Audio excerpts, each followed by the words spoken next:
시작하겠습니다. 1장 개요를 잠깐 말씀드리면요. 이거는 주님이 곧 오시겠다. 왜 오시느냐? 그때 당시에 초대교인들이 너무 내적으로 외적으로 어려운 가운데 있었거든요. 외적으로는 로마의 핍박이었고 내적으로는 이 주님이 오신다고 그랬는데 오시지는 않고, 그러니까는 기독교인들이 세상화되고 또 그 핍박을 견디지 못해 가지고 이제 신앙을 포기하는, 그리고 내부에 또 분열도 생기고 이래 가지고 내외적으로 많은 어려운 가운데 있었어요. 그래서 굉장히 위기 가운데 있어 가지고 주님이 곧 오시겠다. 그래서 모든 것을 다 해결해 주겠다. 이제 이런 말씀을 하는 내용입니다. 그래서 주님이 아주 찬란한 환상 가운데 유배되어 있는, 밤모섬으로 유배되어 있는 사도 요한한테 환상의 계시를 말씀을 하는 거죠.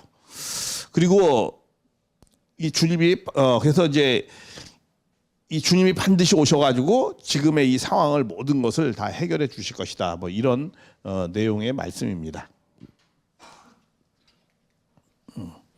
그래서 이거는 예수 그리스도의 계시라, 요한계시록이 아니고 예수 그리스도의 계시라, 반드시 속히 일어날 일, 이거는 하나님이 계획하시고 작정한 일이 반드시 하신다라는 겁니다. 그러니까 어떤 시간상 속에서 곧 한다 뭐 이런 의미보다는 하나님이 계획하고 작정했던 내용들을 반드시 이루어내신다, 이런 말씀입니다.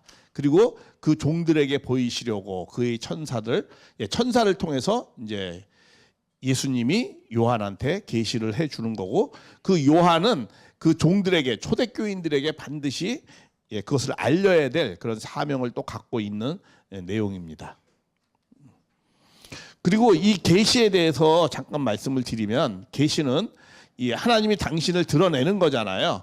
그런데 우리의 심령의 수준에 따라서 드러내거든요. 그래서 구약에서는 창조주와 피조물 관계에 있어서의 야훼 하나님, 그리고 예수님 때는 하나님 아버지로 드러내고, 또 지금 2000년이 흘러서 지금 하나님이 온전하게 드러내는 거 부모님으로 계시다라는 거죠. 이 어머님적인 것도 있고 아버님적인 것도 있는 그런 온전함의 드러냄이죠.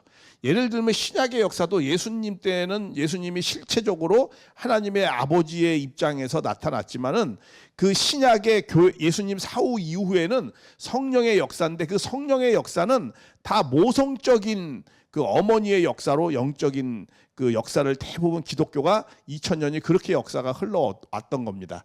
그래서 하나님의 역사는 아버지와 어머니의 역사로 나타나고, 그것이 재림 때에는 온전하게, 그래서 무형의 하나님이 온전하게 유형의 하나님으로 드러나는데, 유형의 하나님이 어떻게 드러난다는 거예요?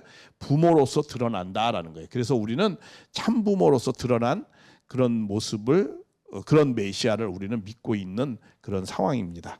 그것이 온전함을 드러냈다, 이렇게 우리는 보고 있는 겁니다. 그래서 우리의 심령에 따라서 하나님의 사랑은 변치 않아요. 그러나 우리의 심령이 어떤 상황이죠? 이 시간 상상, 이 시간에 따라서 우리의 심령이 어떻게 해요? 높아져 가기 때문에 거기에 맞게 하나님이 역사를 하신다라는 거야. 그래서 구약에는 율법의 수준으로 그 심령에 맞게 말씀을 주시고, 그리고 그때 관계는 종과 같은 우리의 심령이 그렇게 낮았다는 거죠. 그리고 신약 때는 예수님이 복음의 말씀으로 또 구원의 내용을 말씀을 하셨죠. 그거는 왜냐하면 조금 더 우리의 심령이 높아졌기 때문에 그렇게 된 거죠. 또 지금 2000년이 흘렀어요.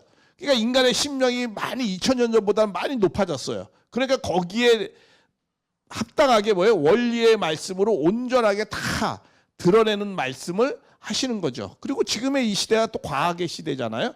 그래서 온전하게 드러나는 말씀으로 하신다라는 것을 우리는 알 수 있는 거죠. 그래서 이렇게 인간의 심령이 성장함에 따라서 하나님의 계시는 점진적으로 분명하게 드러내신다라는 것을 우리가 이해를 해야 됩니다. 그래서 우리는 항상 이 과거의 하나님만을 생각하면 안 됩니다. 그래서 하나님은 이 인간의 심령에 따라서 점진적으로 구체적으로 드러나신다라는 것을 새 말씀으로 하신다라는 것을 우리는 깨달을 필요가 있습니다. 그래서 성경에서도 보면은 그걸 찾아볼 수 있습니다. 좀 더 찾아보면은 이렇게 원래 하나님은 하나님의 형상은 어떻게 됐어요? 사람을 잡는 남자적인 것과 여자적인 것이 있었다는 거예요. 이게 타락하기 전 상태죠.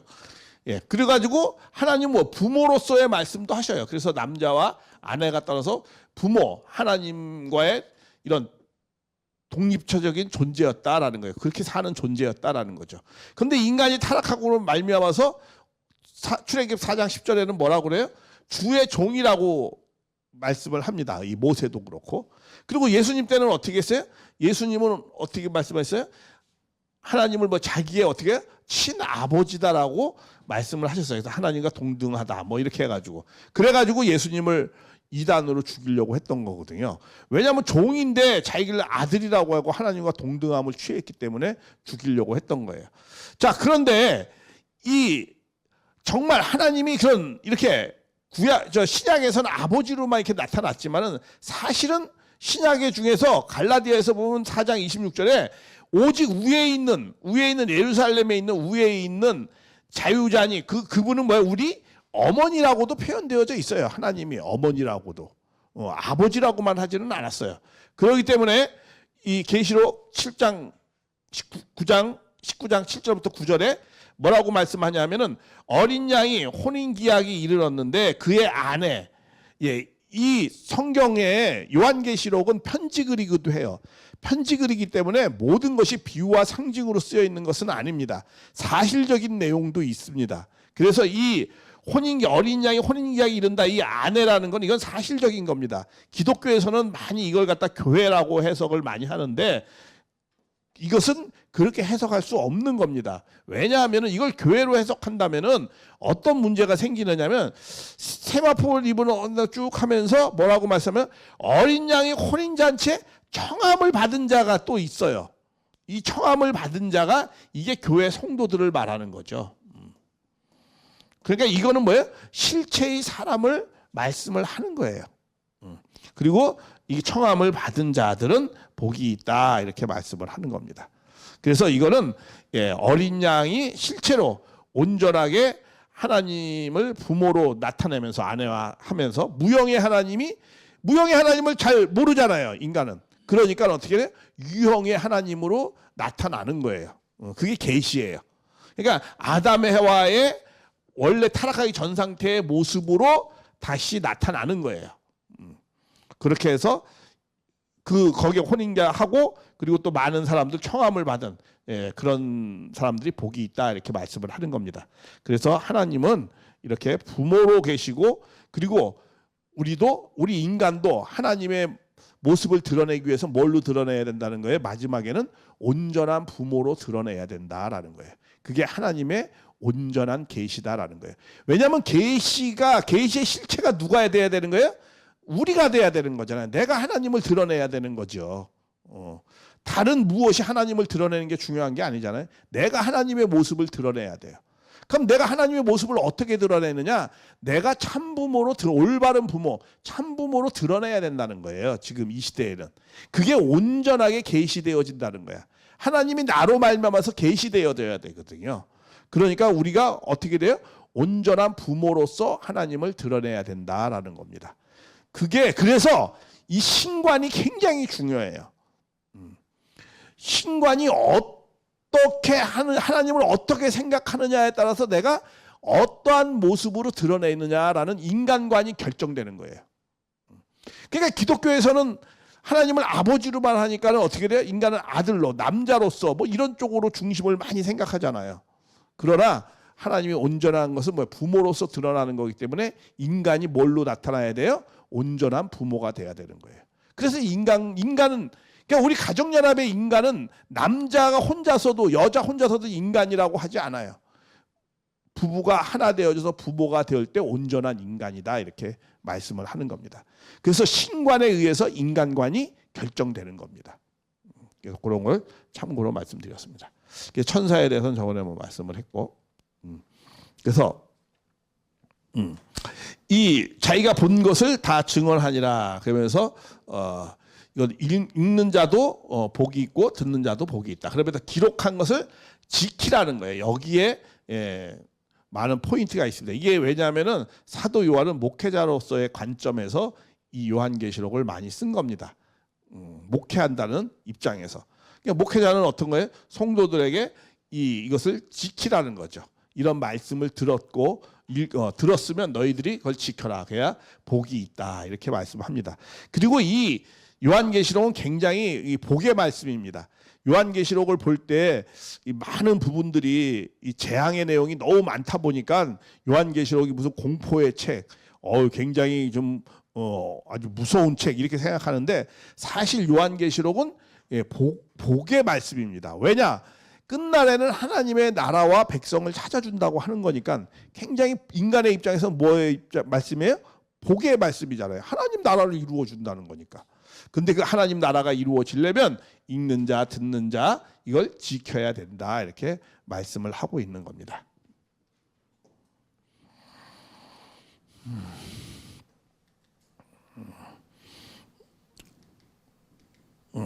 그리고 이제 저번에 이제 이 계시의 말씀이라고 하고 그다음에 또 이것은 무슨 말씀이라고 그래요? 예언의 말씀이라고도 하죠. 이렇게 이 예언의 말씀을 읽는 자, 듣는 자, 그다음에 기록하는 걸 지키는 자. 근데 이 예언의 말씀이다라는 거는 이거는 여기서 이 말씀을 할 때 예언의 말씀이라는 건 이 예언의 말씀으로 의미로 하는 겁니다.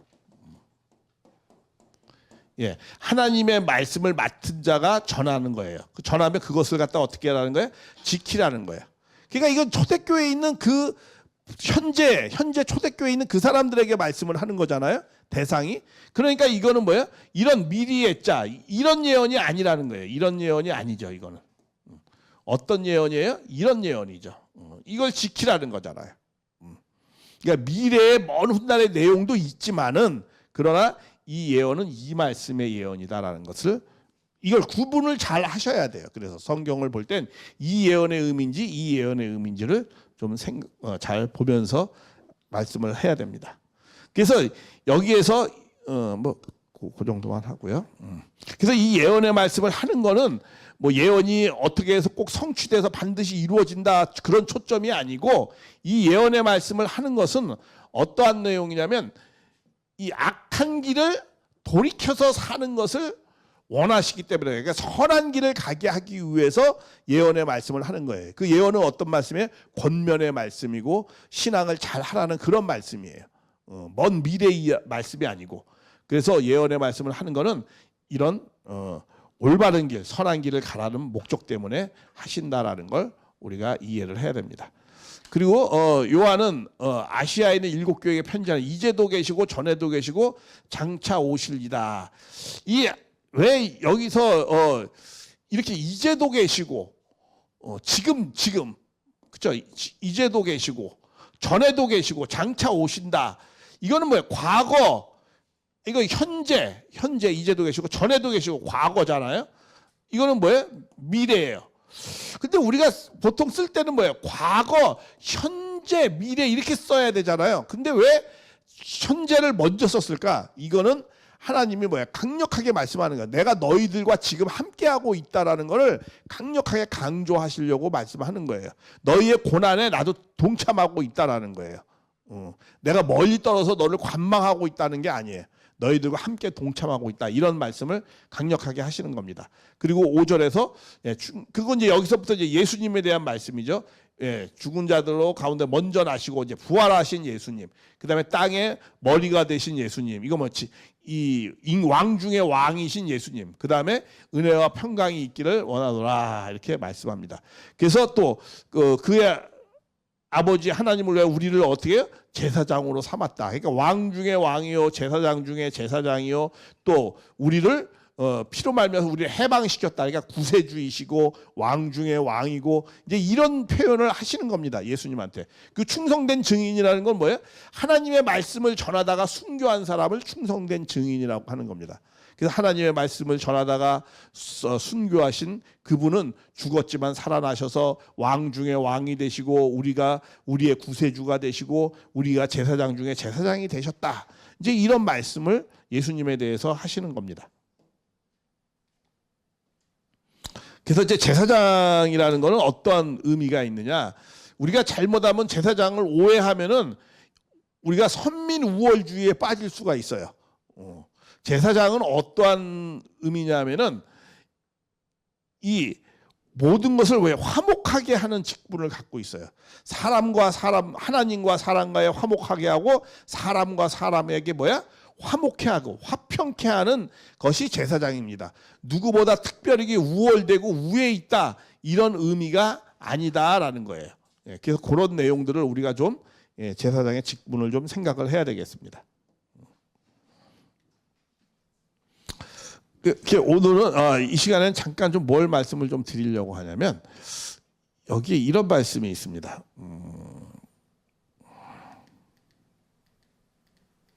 이게 좀 먼저 원래 여기다 요 뒤에 썼어야 되는 건데 그랬구나.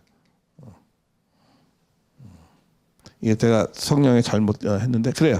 예, 이제 7절 8절부터 먼저 하겠습니다. 그리고 성령에 대해서 말씀을 드릴게요. 자, 볼지어다 구름을 타고 오리라. 각 사람이 그를 보였고 찌른 자들도 보고 모두 조서 그로 말미암아 애곡하리라. 여기서 이제 주님이 뭘 타고 온다는 거예요? 구름을 타고 온다.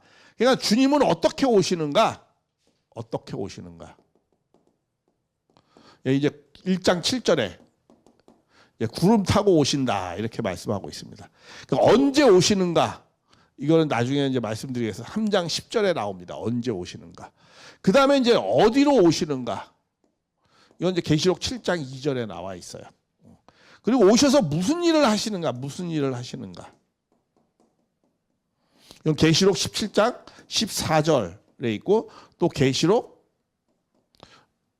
19장 7절부터 뭐 9절 사이에 있습니다. 무슨 일을 하시는가? 이제 이런 내용이 있습니다. 여기는 지금 이제 어떻게 오시는가? 뭘 타고 온다는 거예요? 구름 타고 온다 이렇게 말씀합니다. 근데 계시록 자체는 예수님이 오시는 방법을 여러 가지 내용을 말씀합니다.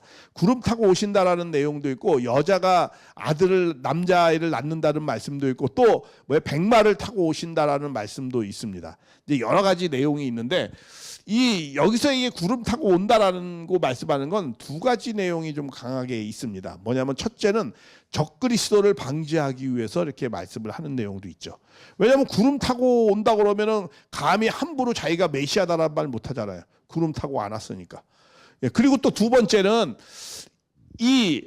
정말 그들의 어려운 신앙을 초대교인들의 어려운 신앙을 권면하기 위한 내용도 있습니다. 아주 정말 대단한 모습으로 이렇게 오는 그런 모습을 할 때 많은 위로를 받게 해주려고 하는 말씀도 있습니다. 그러나 사실 구름 타고 온다라는 거는 저번에도 말씀을 드렸지만 이거는 뭐냐면 구름이라는 건 어떻게 만들어지느냐면 이 바닥에 있는 물이 태양빛을 받아가지고 정말 맑은 수증기만 올라가서 이렇게 구름을 형성하잖아요. 그런 거와 마찬가지로 하나님의 말씀을 통해서 부활된 다시 말하면 휴거된 그러니까 정말 이 성별된 거룩한 사람들의 모임을 뭐라고 그러는 거예요? 구름이다라고 말씀을 하는 겁니다. 예를 들면 구약에서도 예수님이 구름 타고 온다고 했거든요. 다니엘서에 보면은. 근데 또 예수님이 여자가 낳는다는 말씀도 있어요. 근데 결과적으로 뭘로 태어났죠?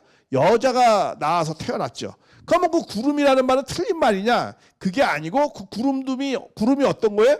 이스라엘이 선한 백성이잖아요. 거룩한 백성이잖아요. 그러니까 이스라엘 가운데에서 오신다라는 그런 의미가 되는 거죠. 그래서 우리가 이것은 이 구름이라는 건 거룩한 백성들을 통해서 오신다라는 거예요. 그러니까 반드시 메시아는 구름을 타야 돼요. 그래서 거룩한 백성들을 통해서 오셔야 돼요. 왜냐하면은 메시아가 혼자 와서 일을 할 수 없습니다. 어떤 일? 하나님의 나라를 건설하는데 혼자 할 수 없잖아요. 그러니까 준비된 거룩한 백성들과 함께 해야 되는 거예요. 예수님이 왜 처음에 그렇죠. 회개하라 천국이 가까웠다. 하나님의 나라를 이루려고 했었어요.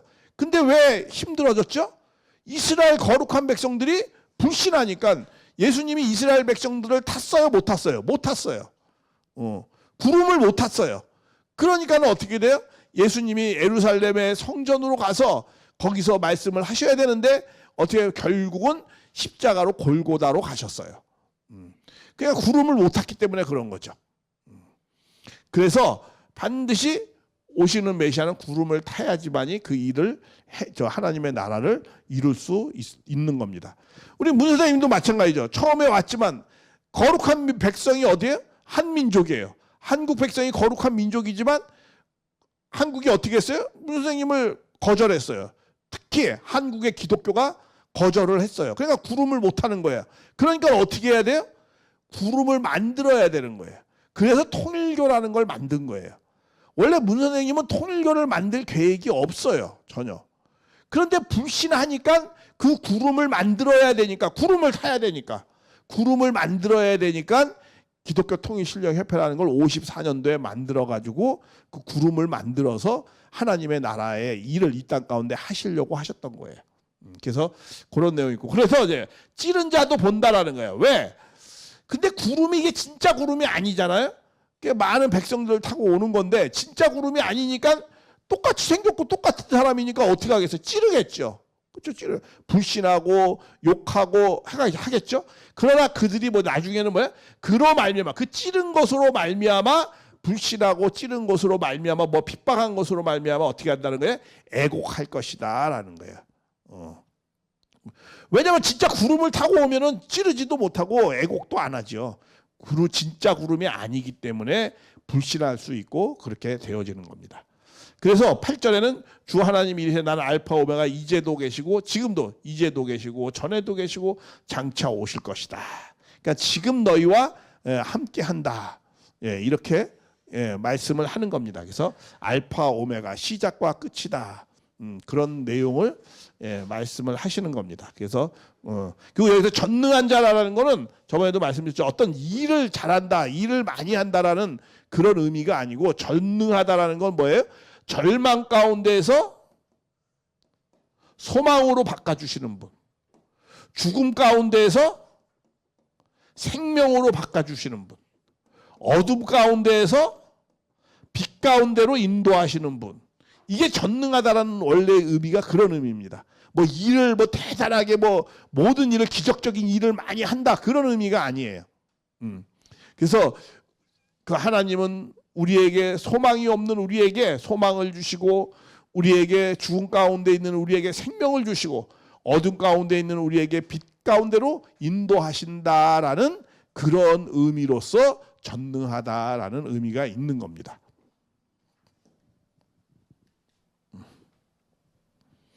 자, 9절에 나 요한은 너희 형제요 예수의 환난과, 저번에 말씀을 드렸어요. 이게 이제 기독교의 정체성입니다. 나 요한은 너희 환난과 같이 동참하고 있어요. 그러면서 하나님의 말씀 때문에, 하나님의 말씀과 예수를 증언하다가 어떻게 됐어요? 반모라는 섬으로 가게 됐어요. 이게 기독교인의 정체성이에요. 그래서 같은 환난과, 나라의 환난과 참음의 동참, 십자가에 동참을 한 거예요. 기독교는 어떻게 해야 되는 거예요? 예수님을 증언하다가, 정말 예수의 삶을 살다가 동참하다가 어떻게 했어요? 환난과 그런 것에 동참을 하는 거예요. 지금 사도 요한도 반모섬에서 예수님을 증거하다가 동참을 하고 있잖아요. 왜? 예수님의 가르침과 말씀이, 진리가 영원한 거니까. 그 영원성을 위해서 그는 뭐야? 핍박과 고난을 감수하는 거예요. 왜 이 환난을 감수합니까?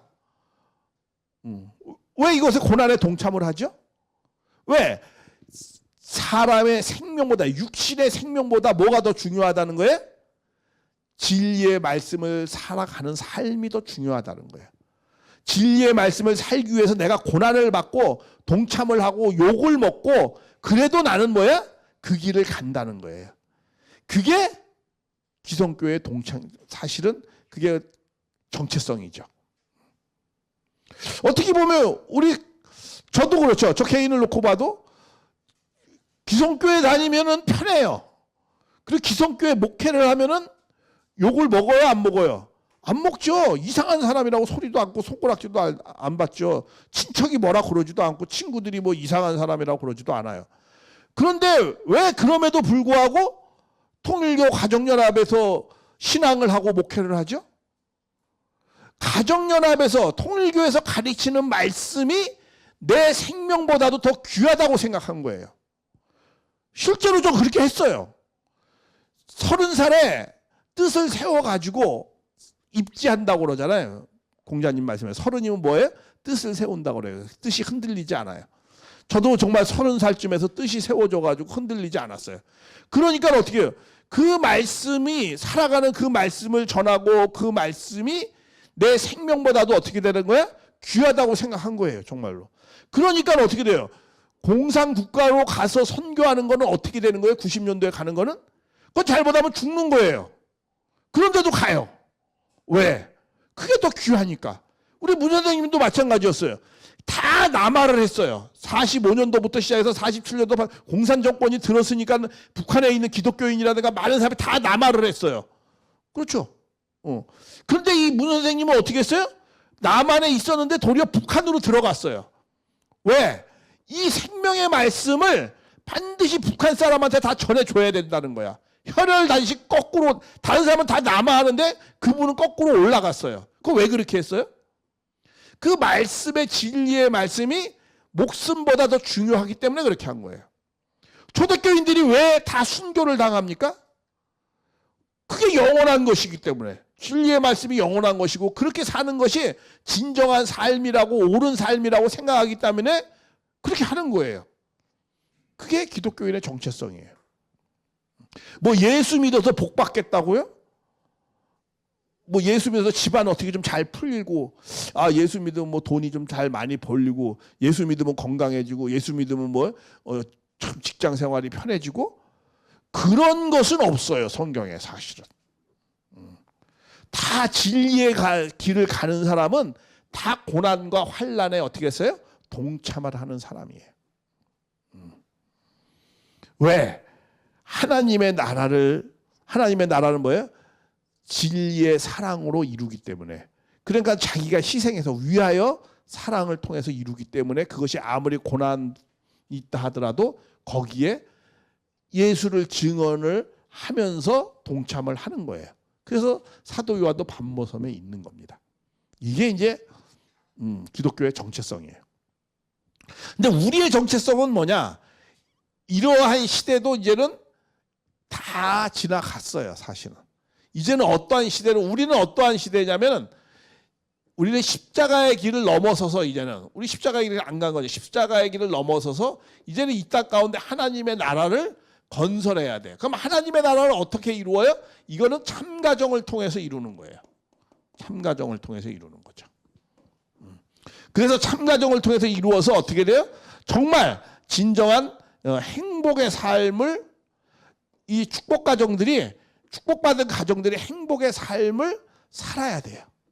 그 행복에 산다는 게 뭐야? 물질적 풍요가만이 아니고 단순한 그러한 삶을 살아내야 되는 것이 우리 가정연합의 정체성이에요. 이제는 이것을 못 살아내면 이제 힘들어지는 거죠. 그러니까 우리 축복가정도 그랬어요. 과거의 우리의 정체성은 정말 십자가의 길을 가는 거예요. 탕감의 길을 가는 거예요. 축복을 받았더라도. 그러나 지금의 그게 2013년도예요. 2013년도 기원절을 전환해서는 우리는 뭐냐면은 우리의 정체성은 앞으로 신종적 메시아가 되라는 거예요. 신종적 메시아가 되라는 거는 무슨 말이냐면 정말 축복 가정으로서 이웃에게 본이 되는 삶을 살라는 거예요. 도덕과 윤리가 정확하고 그렇게 해서 정말 하나님 앞에 온전한 가정을 하라는 거예요. 근데 우리도 그걸 잘 못하고 있어요. 사실은. 기성교인은 십자가의 길을 가는 거야. 우리는 어떻게 해요? 이제 참가정을 이루어야 되는 거야. 근데 그것을 이루기가 지금 우리도 많은 어려움이 있어요. 왜 어려움이 있느냐? 그거는 기독교가 기독교가 준비된 사람들이잖아요. 그럼 그 준비된 기독교인들이 문 선생님하고 잘 모셔가지고 참부모님과 하나가 되면은 그 준비된 사람들이 일을 잘하죠. 준비 안 된 사람은 일을 잘 못해요. 예수님 때도 그렇죠. 예수님의 제자들은 준비가 잘 안 됐어요. 그러니까 예수님이 참 일하기가 힘들고 예수님 말귀도 잘 못 알아들었어요. 제자들은. 정말 힘들어 하셨어요. 그래도 준비됐던 바울이 일을 잘했던 거예요. 살아상전에서 만나지는 못했지만은. 그러니까 준비된 사람이 일을 해야 되는 거예요. 근데 우리도 기독교가 불신을 하니까 준비되지 않은 많은 우리 통일교 가정연합 사람들이 그걸 하는 거야. 더 나아가서는 뭐야? 준비되지 않은 일본 민족이, 한국 민족이 그 일을 해야 되는데 준비되지 않은 일본 민족이 하는 거야, 그걸. 그러니까 참 많은 어려움이 있어요, 사실은. 뭐 잘하는 것도 있지만은. 그래가지고 힘들게 오는 거예요. 그리고 또 준비 안 된 사람들이 하고 또 그들이 정말 기독교를 대신해서 희생이기를 다 했어요. 그러니까 자기네들도 가정을 만들 수 있는 기반이 별로 없는 거야, 이제. 그래도 2013년도부터 해야 되기 때문에 그걸 하나하나 추스려서 지금 해오고 있어요. 그래서 우리 축복가정의 자녀들도 신앙을 많이 안 가져요. 왜? 우리 부모 보니까는 말이야, 뭐 준비되지 않은 사람이 축복받고 또 싸우고 막 가정의 문제가 많이 생긴 거야. 또 그냥 엄마도 그냥 가정 돌보지 않고 그냥 헌신하고, 왜? 기독교가 못한 걸 대신 책임져서 해야 되니까. 그래서 많이 힘들어요. 그러나 이제 어쨌든 그걸 하나하나 추스려 가면서 지금 새로운 정말 결의와 다짐으로 참가정을 이루어내자 해가지고 지금 그렇게 출발을 하고 있는 거예요. 그러나 아직도 많은 것이 부족하죠. 그러나 그 일차적인 원인은 다 어디에 문제가 있다? 준비된 백성이 영접하지 않기 때문에 문제가 있는 거예요. 그러니까 그 사람들이 기반이 없으니까, 문 선생님도 기반이 없으니까 어떻게 돼요? 축복을 받고 가정을 만드셨지만 그 가정의 자녀들이 온전해요? 온전하지 않는 거야. 그 자녀들이 많이 무너졌어요. 사실. 왜? 공격을 계속 받으니까. 이런 거 있었어요. 예수님 때도요. 예수님 때 사탄은 누구를 가장 공격을 했겠어요? 예수님을 공격했겠죠. 그렇죠? 예수님만 무너뜨리면 다 무너지는 거니까. 그러니까 결국은 예수님의 육신을 가져갔어요. 사탄이. 누구를 통해서? 유다가 예수님에게 입 맞추니까는 그 육신을 가져가잖아요. 그렇죠? 그렇게 돼버렸어요. 왜? 거기만 무너뜨리면 되니까. 마찬가지예요. 재림 때도 마찬가지예요. 재림 때는 어떻게 이제 가정을 이루어야 되는 거거든, 참가정을. 그러면은 사탄은 어떻게 생각을 하겠어요? 어떻게 하려고 하겠어요? 저 참가정만 무너뜨리면 된다라는 거야. 그래가지고 집요하게 자녀들, 우리 이런 거 있죠? 악당들이 싸울 때, 영화 볼 때 그러잖아요. 저 주인공이 너무 강하잖아. 그럼 주인공을 못 무너뜨리면 누구를 인질로 잡죠? 그 자식을 인질로 잡아. 그리고 그 자식을 막 무너뜨려. 헛박 주고. 우리가 그런 상황이 되어버린 거야. 그냥 자식을 그냥 무너뜨리는 거야. 그럼 자식이 뭐, 그러니까 이제 세상에서 손가락질. 야, 참가정 만든다는 저렇게 저런 가정에서 뭐 자기네가 뭐 참가정이라고 그래? 이렇게 손가락질 하는 거야. 근데 그 뭐 현상은 맞아, 그렇게 된 게. 그러나 우리는 손가락질을 못 해요. 왜? 우리의 가정을 위해서 문 선생님 가정이 희생을 했기 때문에. 왜? 가정을 돌보질 못했으니까.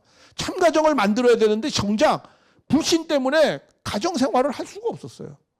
그러니까 자녀들도 부모하고 정이 없어. 부모를 거의 만난 적도 없고. 왜? 계속 세계 순회 다니고 제자들하고 그 뜻을 위해서 일하고. 그러니까 방치된 거죠. 그러니까 사탄이 채가는 거야, 다. 그래서 그렇게 되어버리고 많은 내용이 있어요.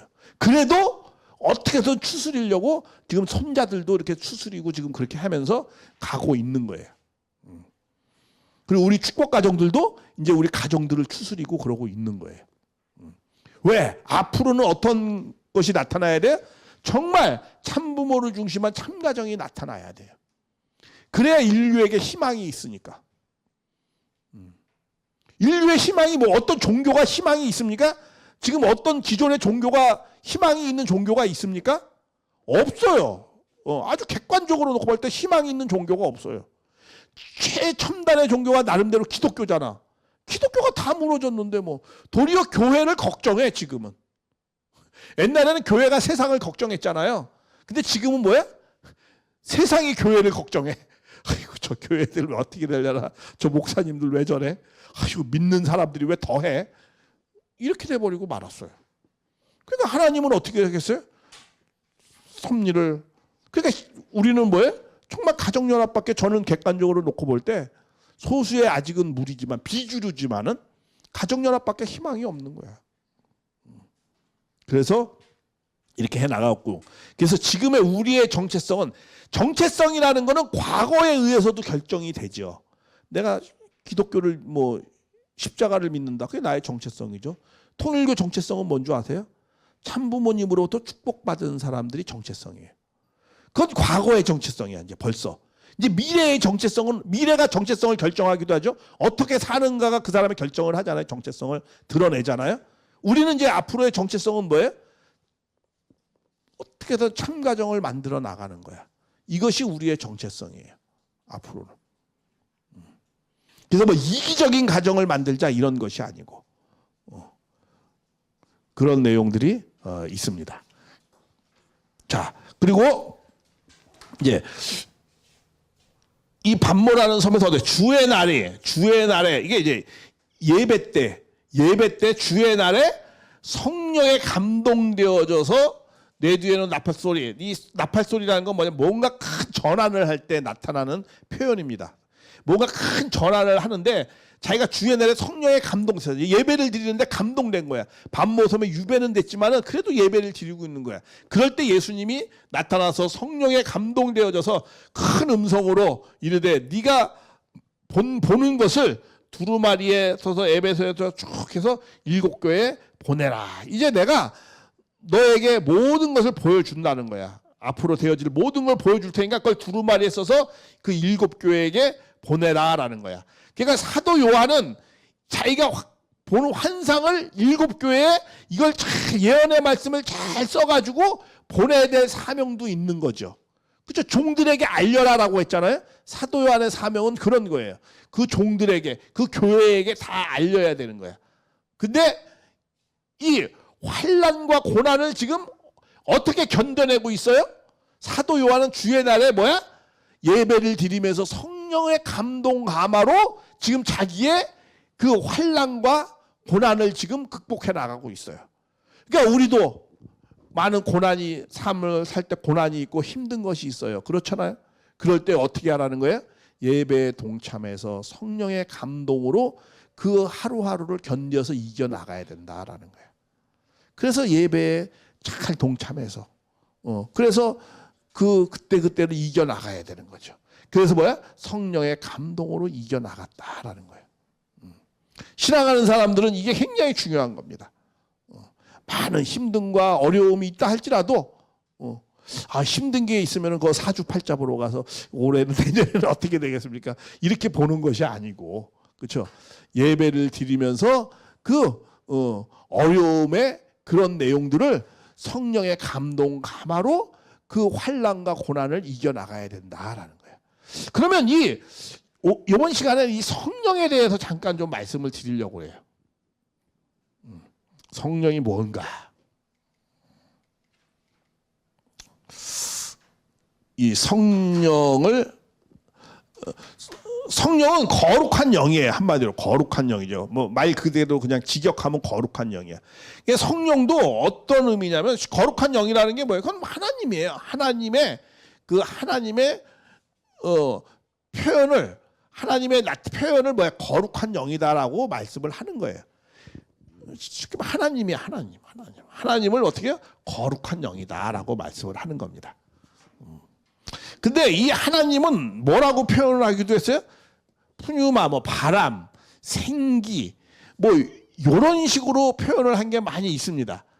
바람에서 큰 동풍으로 바닷물을 물러가게 하시니 바다가 이렇게 막 갈라지는 거 있잖아요. 바람이 막 불어가지고 그런 육적인 이렇게 이런 부는 바람도 바람이지만 그 바람은 이 마음에 부는 바람, 이런 푸뉴마, 이런 바람이 있어야 모든 걸 생명이 성장하잖아요. 그래서 그러한 내용, 정말 보이지 않고 그런 내용들을 표현을 하는 겁니다. 그리고 또 그 코에 생기를 불어넣으니 사람이 뭐가 있어요? 생명이 되었다라는 거예요. 그래서 어떤 생기라는 표현도 합니다. 살아있는 기, 살아있는 정말 에너지, 그런 것으로도 표현이 되어져 있어요. 그래서 이 성령은 어떤 사람한테 임하느냐? 그 구약 때에는 특별한 사람한테만 임했어요. 그 지도자들 있죠. 영적으로 인도하는 그런 지도자들한테만 특별한 자에게만 임했어요. 모든 사람에게 임하는 것이 아니고 뭐 주는 여호와 주는 의인 같은 사람들에게 이렇게 은혜를 주어서 호유해 주시고 또 요엘서에 보면은 근데 요엘서 보면 이런 말이 있어요. 근데 그 이후에는 내가 나중에는 어떻게 한다는 건 내 신을 내 성령 내 신을 만민에게 부어준대요. 이 구약에서 요엘서에 뭐라고 그런 거야? 만민에게 보여줄 거라는 거예요. 그러니까 이게 이제 신약에서 그렇게 하겠다는 거잖아요. 신약에 모든 구약에서는 특정한 자 지도자에게만 특별한 사람에게 성령이 임했어요. 근데 신약에서는 어떻게 돼요? 많은 사람에게 해준대요. 많은 사람에게. 그래서 신약에서도 이런 표현들이 있어요. 성령을 갖다가 뭐라고 했어요?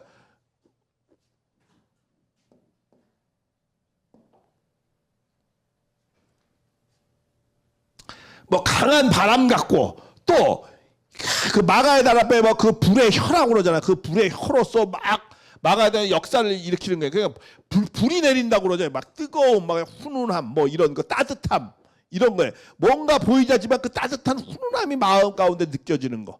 뭐 그런 걸로도 표현하고 그것도 성령을 갖다 어떻게 상징적으로 뭐야? 성령이 비둘기 같이 이렇게 평화를 주시고 뭐 이런다라는 의미죠. 그리고 또 이 성령은 뭐다? 진리다 이렇게 말씀해요. 성령은 뭐라고요? 성령은 진리이신이다 이렇게 말씀합니다. 그래서 어떤 것이 우리가 뭐 영적으로 막 그냥 뭐 한다고 그러냐. 근데 그게 올바른 것이 아니면 그건 성령의 인도하심이 아니에요. 성령은 진리이다라고도 말씀했잖아요. 내 마음 가는 것이 올바른 마음으로 행동하지 않으면 그건 성령이 역사한 게 아니에요.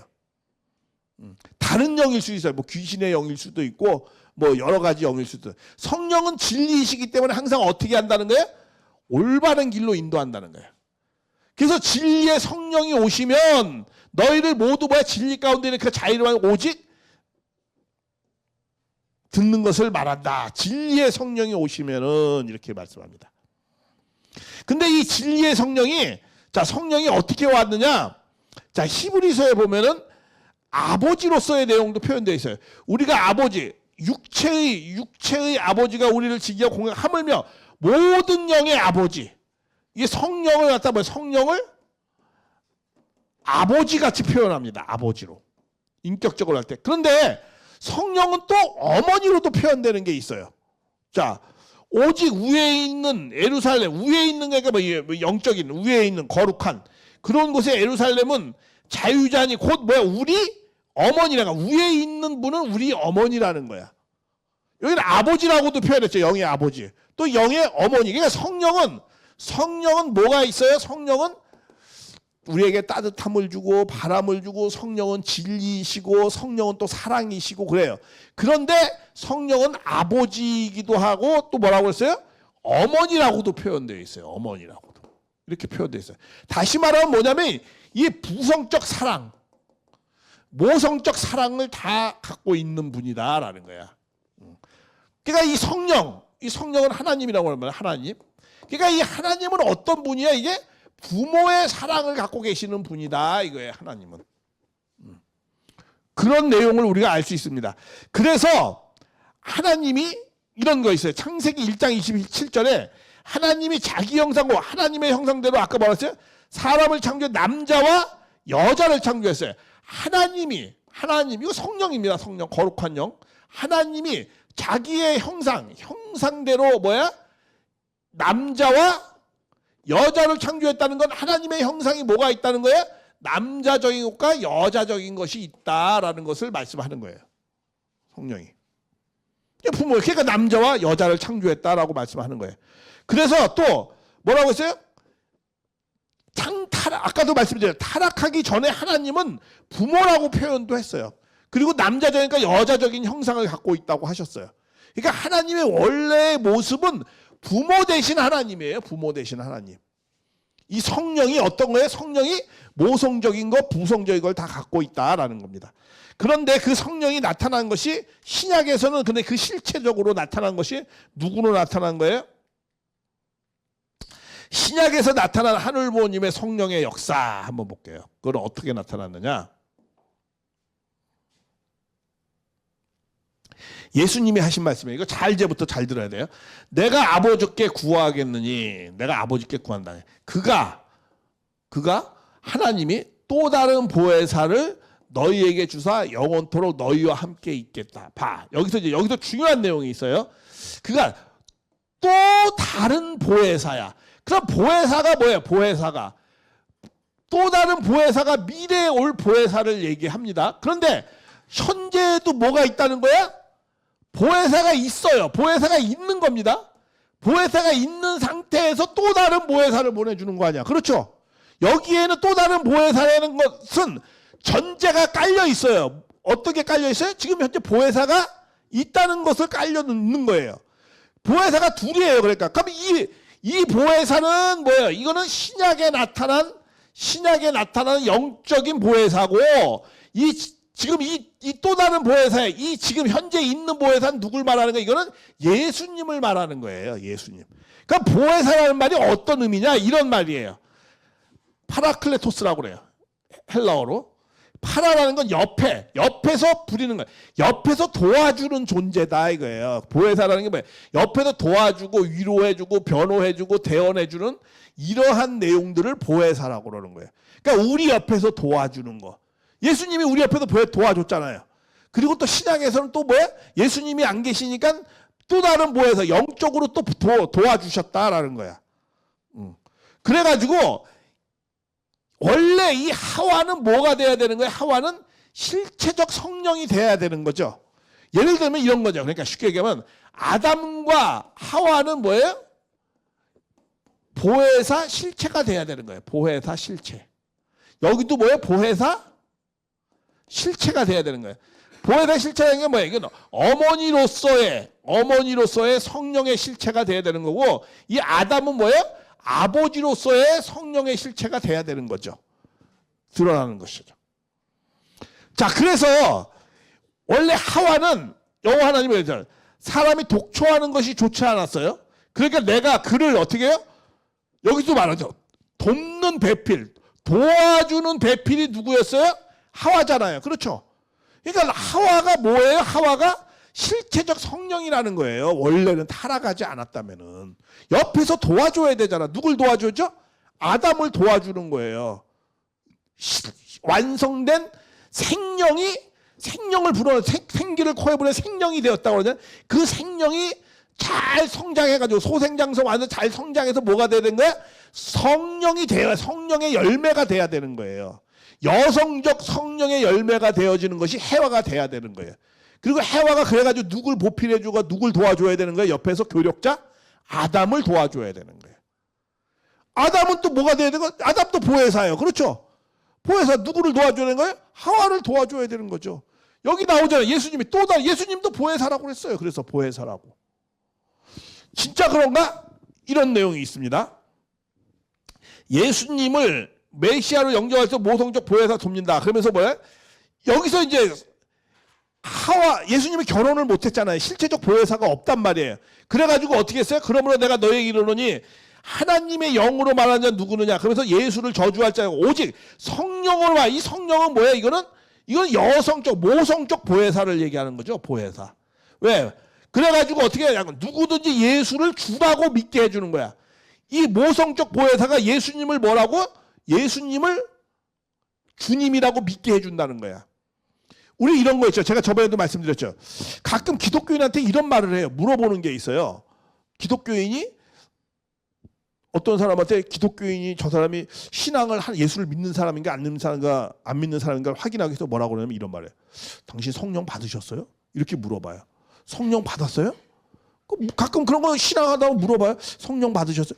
그 성령 받았는지 안 받았는지 그 증거가 뭔지 아세요? 성령이라는 게 뭐 바람이기도 하고 뭐 또 뭐 뜨뜻한 뭔가 마음이 어떻게 교회 갈 때 뭐 그냥 막 은혜가 있었고 그게 성령 받은 건가? 그래 그것도 받은 거죠 순간순간. 그러나 내가 성령 받았다라는 건 뭐냐면 예수님을 메시아로 받아들인 사람은 그건 성령을 받은 거예요. 왜?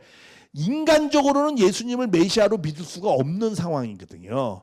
근데 내가 예수님을 메시아로 받아들였다 그러면 나는 뭘 받은 거야? 성령이 가르쳐줬기 때문에 성령을 받은 거예요.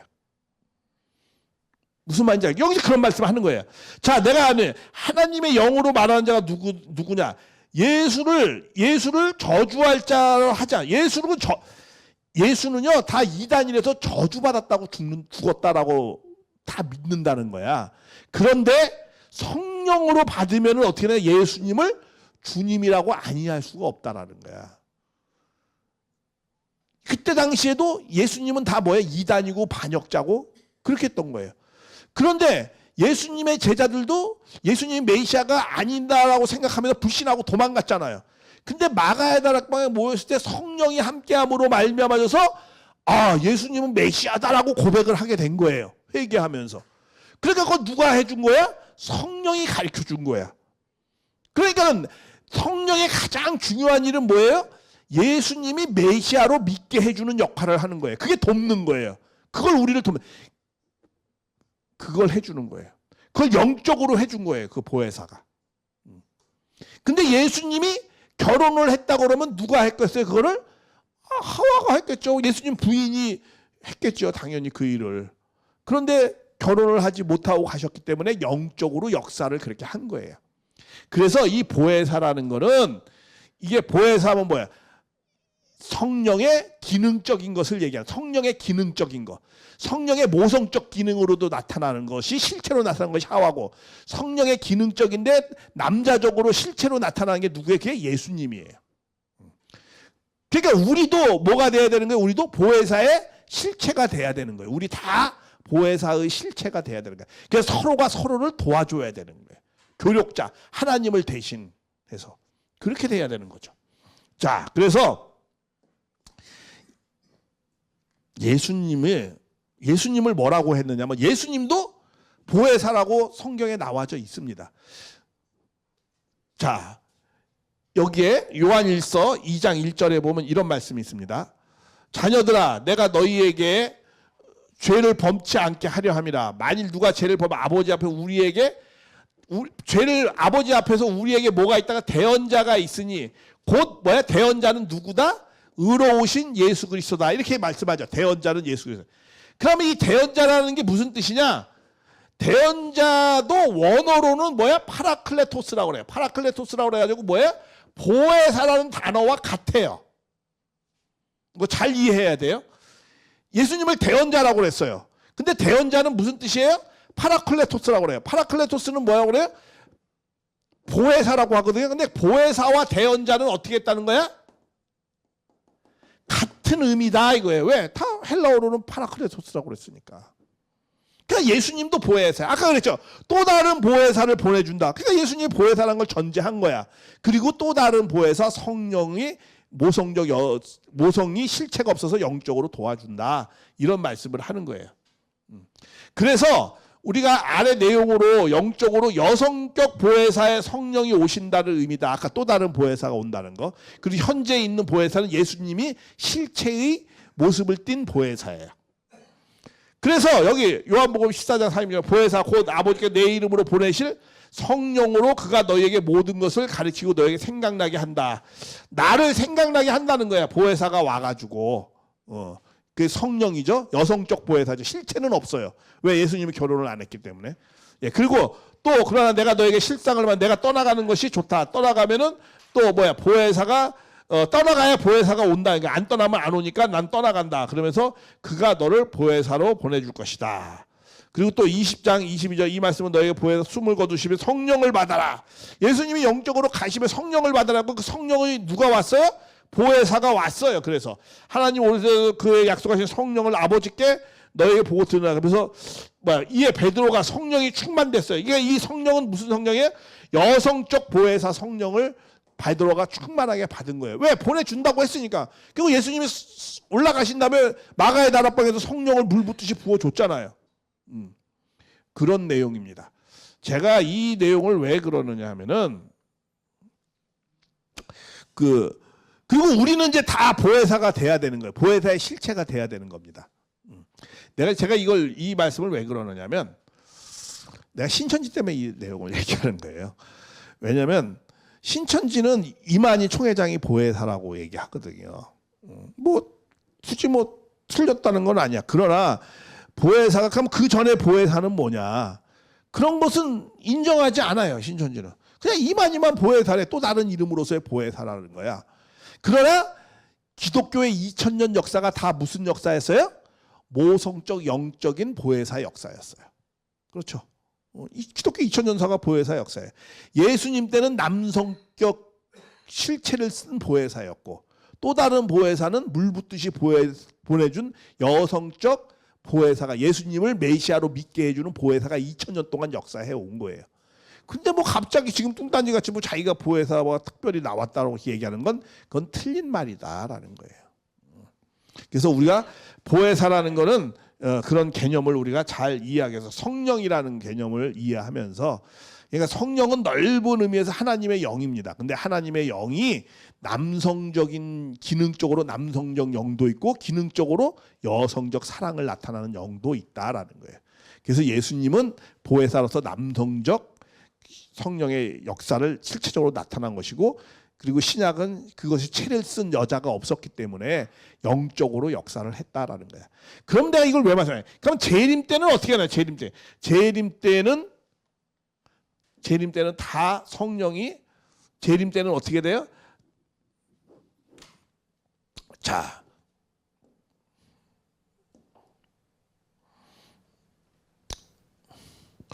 그리고 성령은 어떠한 것을 그럼 성령 역사는 왜 했느냐? 이거 먼저 신약 때 그건 뭐야? 구원 역사를 하기 위해서 한 거예요. 성령이 내게서 하나님의 아들을 일컬음이라. 그러니까 이의 능력이 너희를 거룩하게 하나님의 아들로 만들어줘 구원 섭리하려고 해주는 거예요. 그리고 성령 역사라는 건 뭐예요? 또 성령을 내가 이거 얘기했죠. 이삭도 뭐에 따라서 난 사람이에요? 이삭도 약속의 자녀라. 그러나 그가 육체를 따라 난 자. 육체를 따라 난 자는 이거 누구냐? 이건 에서를 얘기하는 거예요. 아니 참. 이건 이스마엘을 얘기하는 겁니다. 이스마엘. 그런데 성령을 따라 난 자 이건 누구예요? 이건 이삭을 말씀하는 거예요. 그러니까 우리 이삭도 뭐에 따라서 났다고요? 성령으로 말미암아 태어난 사람이에요. 이삭도. 예수님만 성령으로 말미암아서 태어난 게 아니에요. 그러니까 성령으로 태어났다는 건 뭐야? 성령이라는 거는 하나님의 뜻과 계획을 이루기 위해서 역사하는 거예요. 그걸 전체적으로 성령 역사다라고 말씀하는. 하나님의 역사가 뭐예요? 타락한 인간에게 뭘 하려고? 구원 섭리하려고 하는 거예요. 그러니까 성령 역사라는 건 구원 섭리해 주려고 성령 역사가 나타나는 거잖아요. 그러니까 이삭도 뭐예요? 성령을 따라서 났다는 건 뭐야? 하나님의 구원 섭리 역사를 이루기 위해서 하나님이 아브라함에게 이삭을 태어나게 했다라는 거예요. 그게 성령으로 잉태한 거예요. 예수님도 성령으로 잉태한 거예요. 왜? 예수님이 구세주로서 나타나게 해주려고 마리아를 성령으로 인도하셔서 우리는 그렇게 해서 사가랴와 합방을 하게 한 거예요. 그게 성령으로 인도해 주신 거예요. 성령으로 태어난 거죠. 그러니까 우리가 성령은 뭐냐? 하나님의 복기섬의 뜻과 계획을 이루게 해주기 위해서 하는 역사다라는 거야. 그러한 거. 그러니까 우리 예수님이 성령으로 태어났다 그러면 뭐 무정자를 통해서 성령으로 태어난 걸 그렇게 막 가리켰어요. 과학의 시대가 아닌 가톨릭에서는 그렇게 가리켰어요.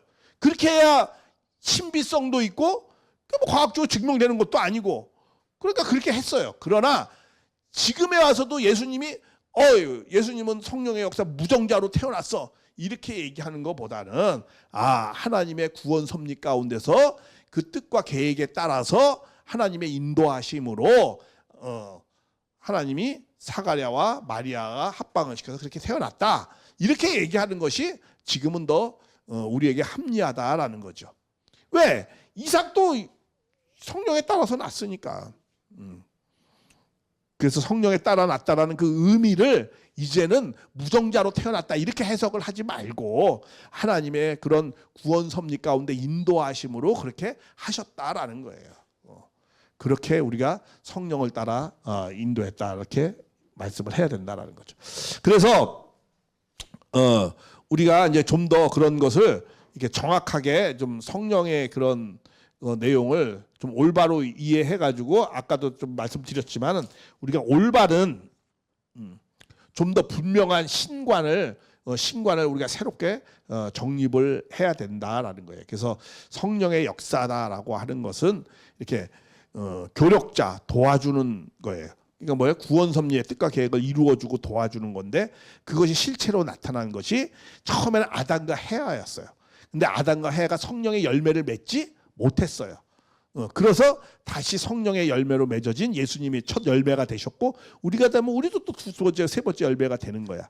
그런데 그것이 온전한 열매가 되어지려면 실제로 남자와 여자의 그런 것이 나타나서 서로 배려해주고 도와주는 그런 것으로 실제로 나타나야 된다라는 거죠. 그래서 우리도 다 보혜사가 돼야 되는 거예요. 항상 하나님의 섭리는 하나에서 전체로예요. 그렇죠? 하나에서 전체로. 예수님만이 아니고 모든 사람이 메시아 되기를 바라는 것이고, 그러려고 그런 샘플이 필요한 거죠. 우리도 문 선생님 한 학자만 참부모가 아니고 모든 사람이 참부모가 되고 모든 사람이 보혜사가 되기를 바란다라는 거예요. 그런 관점에서 우리가 이 시대는 이해했으면 좋겠어요. 그래서 성령의 역사다. 그 성령의 역사가 왜 필요하냐? 이렇게 하나님의 뜻과 계획을 이루기 위해서 하는 건데, 그 성령의 역사는 이렇게 그 보혜사의 역사입니다. 그 보혜사의 역사는 남성적인 역사와 여성적인 역사가 같이 있었었다라는 거예요. 왜? 하나님 성품이 그런 모성적인 것과 부성적인 것이 있기 때문에. 그래서 실체로 나타나는 것이 그런 것이고, 그래서 그런 내용들을 우리가 이해하면 되겠습니다. 그래서 요 다음부터 우리가 잠깐 쉬었다가 12절부터 16절 또 하겠습니다. 잠깐 쉬시겠습니다.